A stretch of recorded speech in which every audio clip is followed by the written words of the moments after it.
আসসালামু আলাইকুম ভিউয়ার্স, কেমন আছেন সবাই? আশা করি সকলে ভালো আছেন, সুস্থ আছেন। আজকে আমি আলোচনা করব গণপ্রজাতন্ত্রী বাংলাদেশ সরকারের আরো একটি গভর্নমেন্ট জব সার্কুলার অর্থাৎ সরকারি নিয়োগ বিজ্ঞপ্তি নিয়ে। সামরিক চিকিৎসা সার্ভিস মহাপরিদপ্তরে অর্থাৎ প্রতিরক্ষা মন্ত্রণালয়ে নিয়োগ বিজ্ঞপ্তি প্রকাশ করেছে। এখানে 18টি পদে 39 জন নিয়োগ দেওয়া হবে। Directorate general of mine safety অর্থাৎ সংক্ষেপে ডিজিএমএস জব সার্কুলার। এখানে বেসামরিক পদে পুরুষ এবং মহিলা উভয় আবেদন করতে পারবেন। আবেদন শুরু হবে 25শে সেপ্টেম্বর তারিখ থেকে এবং আবেদনের শেষ তারিখ 9 অক্টোবর। অনলাইনে আবেদনটি করা যাবে। অনলাইনে আবেদনের লিঙ্ক আপনারা স্ক্রিনে দেখতে পাচ্ছেন। ভিডিও ডেসক্রিপশন বক্সে এই লিঙ্ক পেয়ে যাবেন। সেখান থেকে আপনারা এই নিয়োগ বিজ্ঞপ্তিটি বিস্তারিত ডাউনলোড করে নিতে পারবেন। আর যদি পত্রিকা থেকে নিয়োগ বিজ্ঞপ্তিটি কালেক্ট করতে চান তাহলে বাংলাদেশ প্রতিদিন পত্রিকার 15 সেপ্টেম্বর তারিখের পত্রিকা থেকে আপনারা কালেক্ট করে নিতে পারবেন। তো এখানে 18টি পদে 39 জনের নিয়োগ, বেসামরিক নিয়োগ। তো বিস্তারিততে চলে যাচ্ছি। বিস্তারিত আলোচনা করব কিভাবে আপনারা আবেদনটি করবেন এবং কোন পোস্টে কতজন আবেদন করতে পারবেন, শিক্ষাগত যোগ্যতা কি লাগবে। সবচাইতে এই জবে বেশিরভাগই নিয়োগ দেওয়া হবে 8ম শ্রেণী পাস, এসএসসি পাস এবং এইচএসসি পাশে সবচাইতে বেশি নিয়োগ দেওয়া হবে। তো চলে যাচ্ছি বিস্তারিত আলোচনায়। বিস্তারিততে যাওয়ার আগে যারা আমার চ্যানেলটিকে এখনো সাবস্ক্রাইব করেননি, সাবস্ক্রাইব করে দিয়ে পাশে থাকা অল বেল আইকনটি প্রেস করে রাখতে পারেন। তাহলে যখনই নতুন কোনো নিয়োগ বিজ্ঞপ্তি আপলোড দিব সাথে সাথে আপনার কাছে একটি নোটিফিকেশন চলে যাবে। আর ভিডিওটিতে একটি লাইক দিয়ে শেয়ার করে দিন আপনার ফ্রেন্ডস এবং ফ্যামিলিতে এবং আপনার পরিচিত সকলের কাছে, যাতে আপনার পাশাপাশি আরো অনেকেই বিজ্ঞপ্তিটি দেখার সুযোগ পায়। সামরিক চিকিৎসা সার্ভিস মহাপরিদপ্তর প্রতিরক্ষা মন্ত্রণালয়ের ঢাকা সেনানিবাসের আওতাধীন আন্তঃবাহিনী মেডিকেল ইউনিট সমূহে নিম্নবর্ণিত শূন্য পদে অসামরিক লোক নিয়োগের জন্য প্রকৃত বাংলাদেশি পুরুষ ও মহিলা নাগরিকদের নিকট থেকে অনলাইনে আবেদন আহ্বান করা যাচ্ছে। অনলাইন ব্যতীত আবেদন গ্রহণ করা হবে না। এখানে দেখা যাচ্ছে যে 2 থেকে 5 নম্বর পদে উচ্চ মাধ্যমিক পাস অর্থাৎ এইচএসসি বা সমমান পাস যারা করেছেন, উত্তীর্ণ হয়েছেন, তারা আবেদন করতে পারবেন। 6 নম্বর পোস্ট থেকে 11 নম্বর পোস্ট পর্যন্ত এসএসসি বা মাধ্যমিক স্কুল সার্টিফিকেট পরীক্ষায় বা সমান পরীক্ষায় যারা উত্তীর্ণ হয়েছেন তারা আবেদন করতে পারবেন এবং 12তম পোস্ট থেকে 18তম পোস্ট পর্যন্ত শুধুমাত্র 8ম শ্রেণী পাশে যারা 8ম শ্রেণীতে বা সমমান পরীক্ষায় যারা উত্তীর্ণ হয়েছেন তারা আবেদন করতে পারবেন। বিস্তারিত আলোচনা করছি।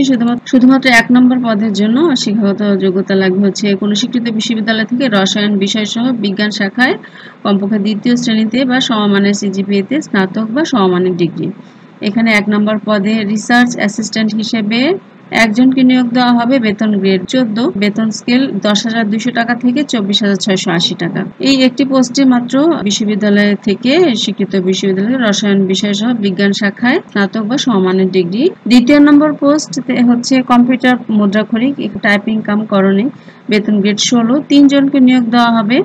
এখানে শিক্ষাগত যোগ্যতা চাওয়া হয়েছে কোনো স্বীকৃত বোর্ড থেকে কমপক্ষে 2য় বিভাগ বা সমমানের সিজিপিএতে উচ্চ মাধ্যমিক সার্টিফিকেট বা সমমানের পরীক্ষায় উত্তীর্ণ এবং টাইপিং স্পিড বা কম্পিউটার এবং মুদ্রাক্ষরে এবং কম্পিউটারে টাইপিং এর গতি বাংলা এবং ইংরেজিতে প্রতি মিনিটে 20 শব্দ টাইপিং স্পিড থাকতে হবে। 3 নম্বর পোস্ট হচ্ছে এফডব্লিউএ। এখানে 16তম গ্রেডের বেতন 7 জনকে নিয়োগ দেওয়া হবে। 9,300 টাকা থেকে 22,490 টাকা। বেতন স্কেল কোন স্বীকৃত বোর্ড থেকে 2য় বিভাগে বা সমমানের সিজিপিএতে উচ্চ মাধ্যমিক সার্টিফিকেট বা সমমান পরীক্ষায় উত্তীর্ণ।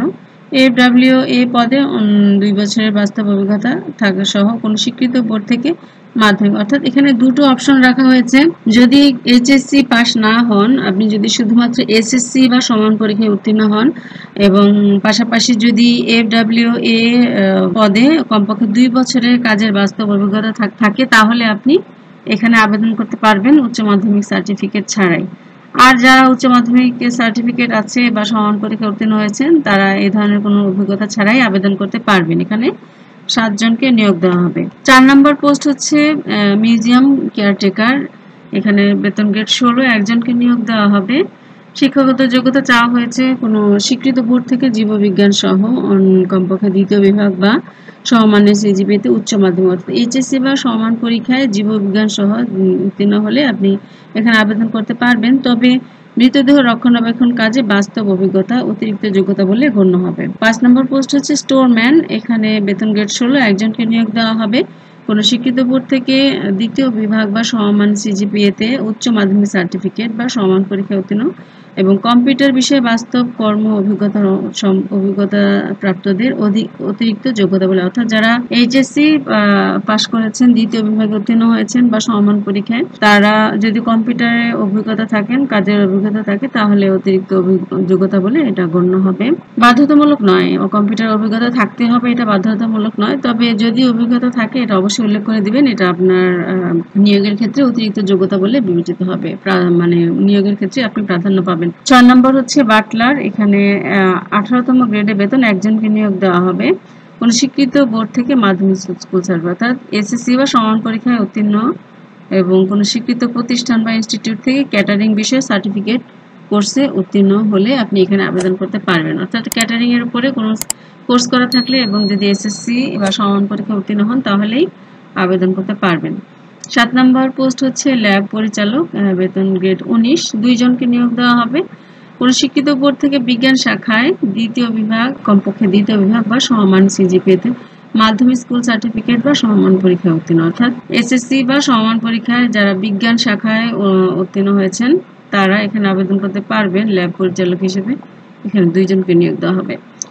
আর 8ম পোস্ট হচ্ছে অগ্নি নির্বাপক। এখানে বেতন গ্রেড সেম 19, কোনো একজনকে নিয়োগ দেওয়া হবে কোনো বোর্ড থেকে, স্বীকৃত বোর্ড থেকে মাধ্যমিক, অর্থাৎ এসএসসি বা সমমান পরীক্ষায় যারা উত্তীর্ণ হয়েছেন এবং যারা সুঠামদেহের অধিকারী তারা এখানে আবেদন করতে পারবেন।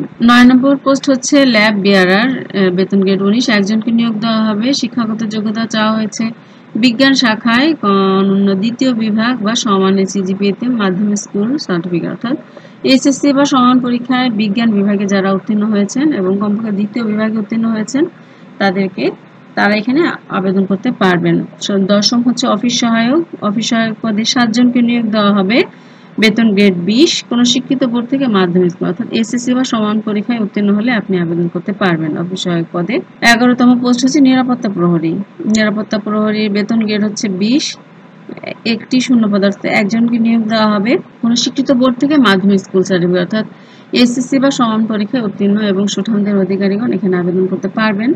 12তম হচ্ছে শ্রমিক নেওয়া হবে একজন, বেতন গ্রেড 20, এখানে 8ম শ্রেণী পাস, অর্থাৎ 12তম পোস্ট থেকে 18তম পোস্ট পর্যন্ত যারা 8ম শ্রেণী বা সমান পরীক্ষায় উত্তীর্ণ হয়েছেন তারা এখানে আবেদন করতে পারবেন। তো 8ম শ্রেণী বা সমান পরীক্ষা বা জুনিয়র স্কুল সার্টিফিকেট বা সমান পরীক্ষায় উত্তীর্ণ এবং সুঠামদের অধিকারী হতে হবে।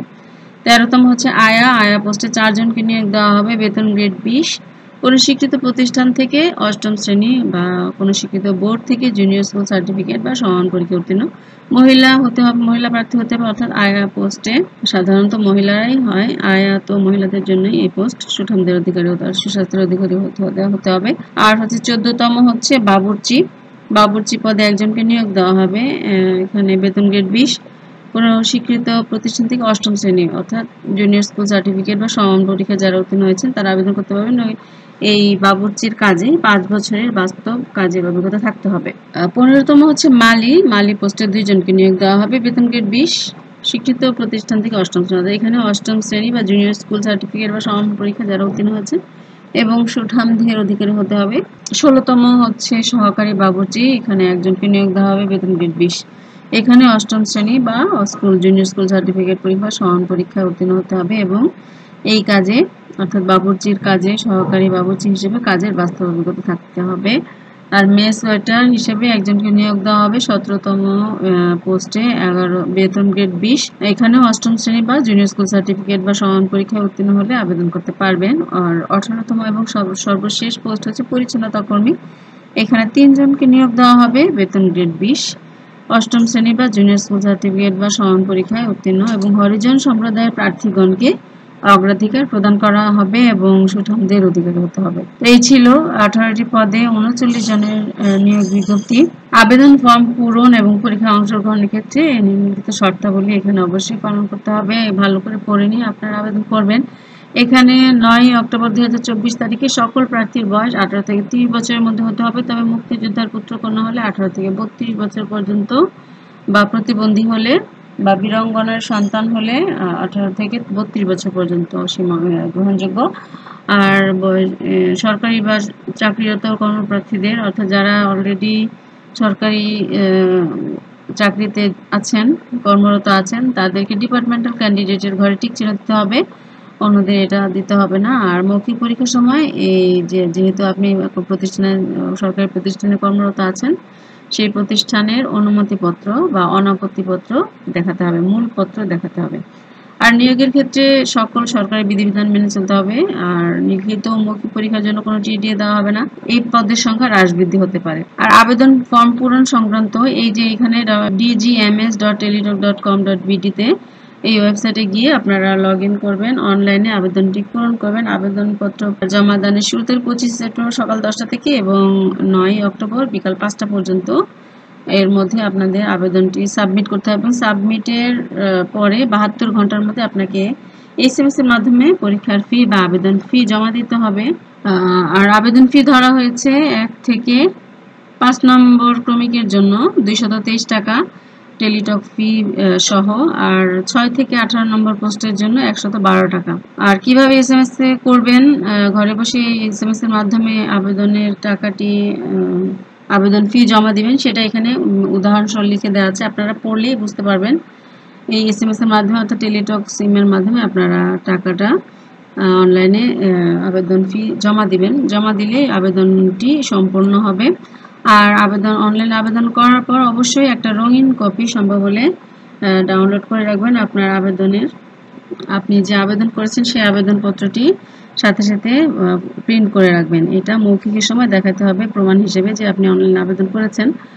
আর আপনার প্রবেশপত্র আসলে এই নাম্বারে, যে নাম্বার থেকে আপনি আবেদন ফি জমা দিয়েছেন, ওই টেলিটক নাম্বারে আপনার একটা এসএমএস চলে আসবে প্রবেশপত্র এসেছে এরকম।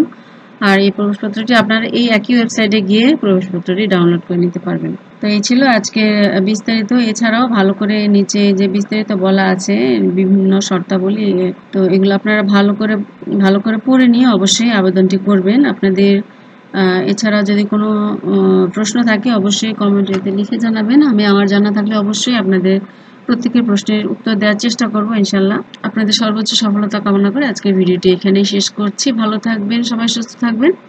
বেঁচে থাকলে ইনশাল্লাহ দেখা হবে পরবর্তী কোনো ভিডিওতে। চলে আসবো নতুন কোনো নিয়োগ বিজ্ঞপ্তি নিয়ে। আসসালামু আলাইকুম।